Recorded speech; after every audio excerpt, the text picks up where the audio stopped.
Yan, yung drawing ko last time. Sandali. Yan. Tapos yan. Ito yung sa reservoir. Dito sa Sweetwater Road. Near sa amin. Dito sa bahay. Ito naman yung winter. Nag-i-snow. Kaya yung puno, ganyan ang itsura.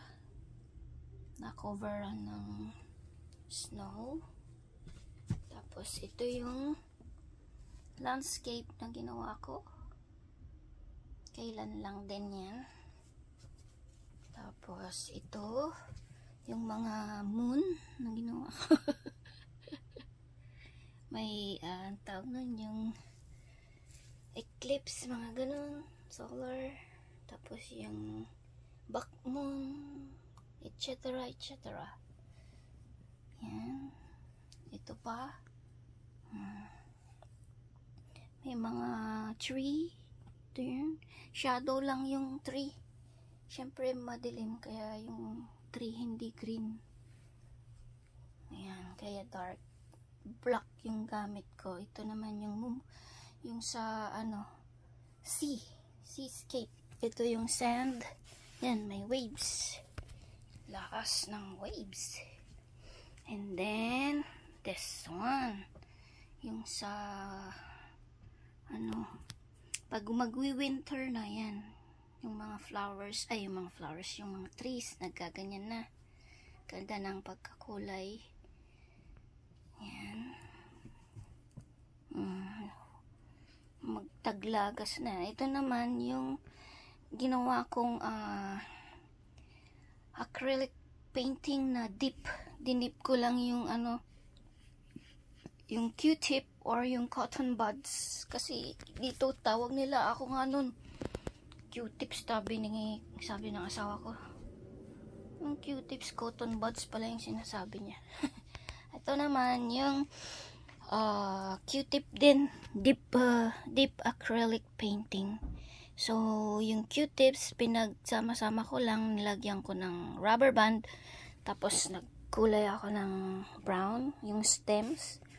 Tapos ito is 4 season ng weather dito sa amin.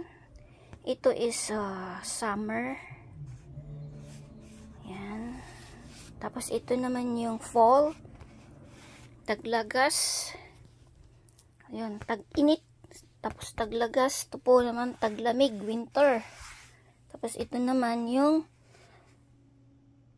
spring, tagsibol, taglamig, yung pag ng taglagas and tag-init. Ito naman yung mga roses ko na. Ouch! Ano ba yan? Huwag ka mahulog. Ito yung roses na ginawa ko. Yan. Rose. Red rose. Tapos pink naman na rose. Ito. Mag-isa lang na rose yan. Yan pa yung pinakaunang flower na ginawa ko. Medyo hindi siya maganda yung yung yung kulay.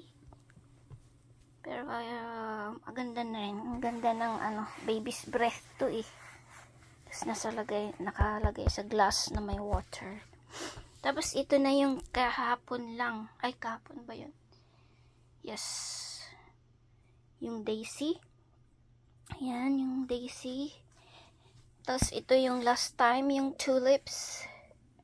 Yan. Dami, no? Yan. Kasi ganyan yung nakita ko na tinanim ng isang lalaki na nagtanim siya ng tulips sa backyard niya or sa front yard niya. Ayan. Tapos ito naman yung ubas na ginawa ko. Nung last time, andito yung niya eh. Ayan. October 5. Ayan. Tapos ito na yung fruit stock or lagayan ng ng prutas. Tapos yan. Ito yung grapes, yung apple, yung banana, yung orange, apple, orange na naman. Yan. Yan lahat po ang aking mga pinaints na ngayon bago pa lang yung iba nandito.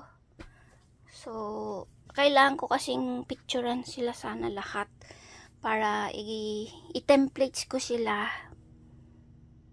Kasi ito na yung mga hindi ko pa na templates na aking na paint. Gawa ako ng long video pero I'm not sure kung sana panoorin. Ayan. Ito mga favorite ko na mga flowers, tapos mga puno.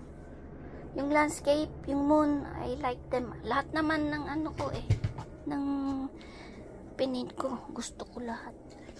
Ayan. Hulog yung alcohol. Ayan. So, ito lahat yung aking mga pinint. Current lang ito, mga current paintings ko. Yung iba nandun, nakatago lang dyan. Sana kung pwede lang maipag ko i-dikit ko rin sa wall para mas nakikita ko yung kung gaano din nagpro-progress yung aking pag-draw at saka pag-paint. So, yan na. Thank you. Sana manood kayo. Thank you for watching. Thank you.